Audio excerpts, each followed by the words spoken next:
I understand you have a couple of brothers. All of you are highly educated. Do you want to tell us a little bit about them? Sure, absolutely. I have one older brother, one younger brother, and then a younger sister. And my older brother, Jeff, was 1 year ahead of me in school, and someone I looked up to a lot. We butted heads a lot, but he looked out for me, which was great, and he drove me. I was always trying to catch up with him. He's now the superintendent. You know what a superintendent does? No. Okay. Well, we'll cover that later. He's a superintendent at Spring Lake Park down in the Twin Cities. I have a younger brother, Tim, who followed me into medicine and is now working as a hospitalist physician in a residency training program at St. John's Hospital in Maplewood. And a younger sister, Kristen, who changed her last name, which I don't think she's running from us, but she got married. And she is a freelance writer and is really finding herself writing a lot around healthcare. It seems like, you went from family practice to sports medicine to working for a couple of corporations. How do you feel about that shift? Most docs really enjoy working with patients. Now you're kind of a corporate head. How do you feel about that? A very great question, and it's a question that I've wrestled with when I took these opportunities. The relationship that exists in an exam room with a patient is really something to be treasured, and it's something that I'm not willing to give up. I still do practice half a day per week, and really at some point we'll need to choose how it is that I maintain those skills and stay in that role of what defines me as a physician. I think what entered into the decisions to go down more of a corporate path is probably very similar to what you might have run into leaving a classroom and starting to go down the road of becoming an administrator in schools. For me, what's always been important is trying to help create opportunities for individuals to improve their health. And I can do that one-on-one in an exam room.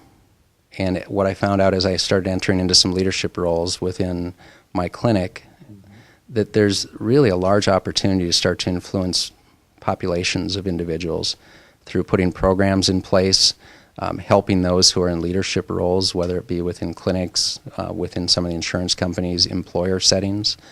And that's really been rewarding to start to see how it is that I might be able to influence, motivate, or create opportunities for someone who's in a role where they can influence the opportunities for others. And that's really the value that I see in my role. What's it feel like to have a first-year teacher as a father? Well, that's why I came out a little bit early, as I wanted to drop into the classroom and just see how things were going. And certainly, he seems to be passing muster here. He seemed to enjoy it quite a bit, doesn't he? He really does. This has always been something that growing up he was teaching from when I can remember all the way till now, and I think it just really defines him, what he enjoys, what he's really good at, and it's a really difficult decision to say, I'm not going to do this anymore, and I think it certainly can be said that it's not because he doesn't love it and he's not passionate about it. You realize that I've heard him described as a rock star. How do you feel about having your dad called a rock star? I'm not sure how to answer that. Kevin, if you were going to make a suggestion or tell students what to do in terms of maybe being a doctor or even just in terms of being a success in life, what kind of recommendations do you think you would make to them? I've been to enough presentations that talk about, the world is your oyster and go out there and do great things. But when it comes down to it, I think one of the most important things is understanding what's important to you and then how it is you're making choices that either move you in the direction to achieving what's important to you or what's not.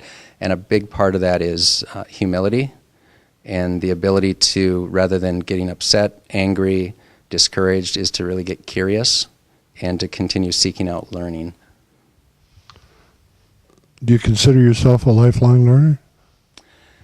I try. I think what we're designed to do is always slide back into our comfort zone. And so it really needs to be an intentional effort to continue to ask questions, to get into an uncomfortable situation, which is where learning occurs, and really just understand how do you get back to a comfort zone if needed. I mean, I know you can't be a doc all the time. What do you do for enjoyment to relax?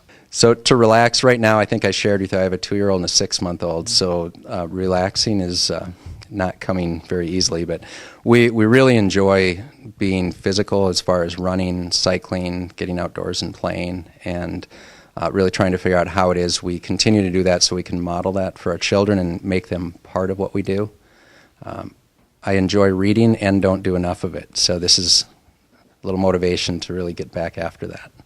You got a busy life. My assumption is you probably travel some for work. I doubt that you do all your work in Minneapolis at downtown Target, and I would assume you travel some. Is there any place you've been that you'd rather live than Minneapolis? You know, I was born, raised, educated, and have lived in Minnesota except for a 1-month absence one time. I really love it here. I love the people. I love the culture, the offerings. Having said that, there's nowhere else that I would want to live, but I love to travel, and I love to go different places. My younger brother and I, one of my favorite trips was we went to Belize on a volunteer trip as physicians, and had just a tremendous experience of enjoying both the vacation side of Belize, but also being able to hike into some places that most people will never see and provide care. I would imagine it was your retirement of your father. He's probably going to sell the house and take up residence with one of the kids for 4 months a year. Would that put any stress on your relationship? Well, from what I understand, he's not staying at our house, but he's going to be mowing our lawn, clearing our driveway, and doing most of the external work. So I'm okay with it. I think it sounds like a heck of a deal. The 4 kids, you'd get somebody to do that on a regular basis. That'd probably be all right.